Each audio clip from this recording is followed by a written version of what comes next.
ရုပ်ချောချောလေးနဲ့မွေးလာတော့ကျွန်တော်ခီနိုင်မှာကျွန်တော်ကចောင်းစာမှာဆိုရမ်းညံ့ပါတယ်ဒါပေမဲ့ကျွန်တော်ဂိမ်းဆော့တဲ့နေရာမှာတအားတော့ဒီလိုနဲ့ကျွန်တော်ဂိမ်းဆော့နေ idea တစ်ခုဝင်လာပါတယ်အဲ့ဒါတော့ကျွန်တော်ကားကိုယ်စားလှယ်လုပ်ဖို့ပါပဲဒါပေမဲ့အဓိကအရင်နည်းလို့ပါအရင်နည်းတွေဘယ်လိုရှားမလဲတွေးနေအိမ်ရပဲပြန်တောင်းလိုက်ပါဒီလိုနဲ့ရလာတဲ့အရင်နည်းနေကျွန်တော်စားပဲကြီးကားရှိုးရုံးဆိုပြီးကျွန်တော်ဖွင့်လိုက်ပါဖွင့်ပြီးရနောက်လမ်းထိပ်ကကားစုပ်ကြီးဒေါ်လာ6000ပေးပြီးကျွန်တော်ရှိုးရုံးမလာနေပါတယ်ကျွန်တော်ရဲ့ showroom နဲ့ရောက်တော့ဒီကားကိုကျွန်တော် shining mining လုပ်ပြီးပြန်ရောင်းဖို့စဉ်းစားမိပါတယ်ကျွန်တော်ရဲ့ချစ်ရတဲ့ customer တွေကိုဂျင်းမထည့်ပဲတိတိကျကျဈေးတန်းတန်းနဲ့ရောင်းမှာဖြစ်ပါတယ်မယုံဒီလိုနဲ့ပဲကျွန်တော်အိမ်စောကိုမတင်ကားလို့စစ်လိုက်စစ်တယ်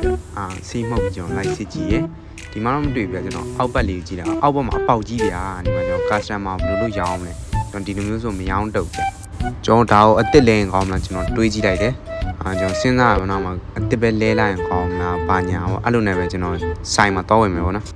ကျွန်တော်ဆိုင်ရောက်တော့ကျွန်တော်မှအိမ်စောဝယ်မလားဘာဝင်မလားကျွန်တော်တိတ်ပဲဝယ်လိုက်တယ်ဗျပတ်စံနေပူပေါ့အဲ့နဲ့ကျွန်တော်ဒီတိတ်ဝယ်ပြီးပြန်မယ်ပေါ့ကျွန်တော်တိတ်ဝယ်ပြီးရောကားနဲ့ပြန်မယ်ပေါ့ကျွန်တော်ရဲ့ showroom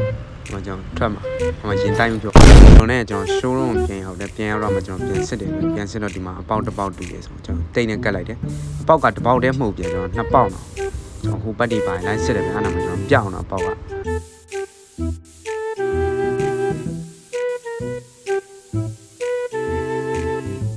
နောက်ဆုံးတော့ကျွန်တော်အပေါက်တွေးရပြီဒီမှာအပေါက်တွေကျွန်တော်တိတ်နဲ့ကတ်လိုက်ပါတယ်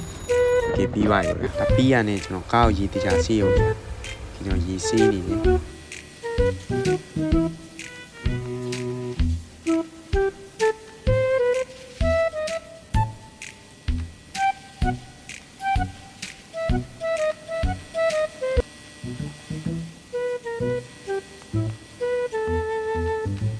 ကားလည်းရေစီးပြီးပြီဆိုတော့ကျွန်တော်ရဲ့ကားဘော်ရီလေးကလည်းနည်းနည်းတန်ကြီးတက်လာဆိုတော့ကျွန်တော်ဒီမှာကော်ဘတ်စားပြီးစီးမှုတ်ရမှာပေါ့နော်အားကျွန်တော်ကော်ဘတ်လေးရင်စားတယ်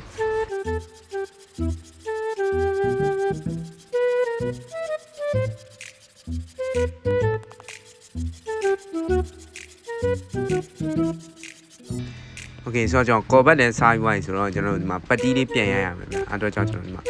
ပတ်တီးလေးပြန်ရလိုက်ပါတယ်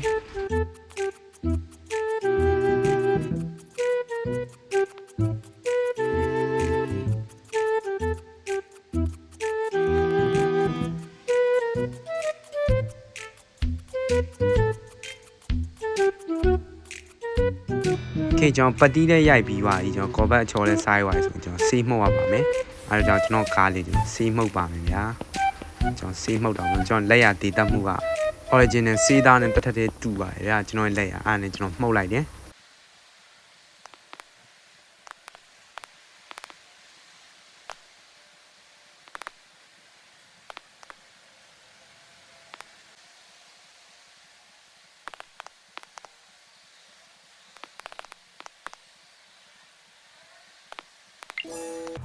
โอเคဆိုတော့ကျွန်တော်ဒီမှာမိုးလဲချုပ်သွားပြီကျွန်တော်ဆေးမှုတ်တာညနှက်သွားပြီဆိုတော့ကျွန်တော်ဝင်အိတ်လိုက်ပါမယ်โอเคကျွန်တော်မနက်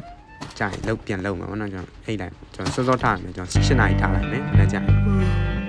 โอเคတာနဲ့မနက်ခင်းလေးမှာကျွန်တော်နိုးထားလာရပါတော့အဲ့နဲ့ကျွန်တော်တနေ့တာပေါ့ကျွန်တော်လုတ်ပြန်လုတ်မှာပေါ့နော်ကျွန်တော်ကားကိုကျွန်တော်ပါကင်ထိုးပြီးရောင်းဖို့တင်မယ်ကျွန်တော်ဈေးတက်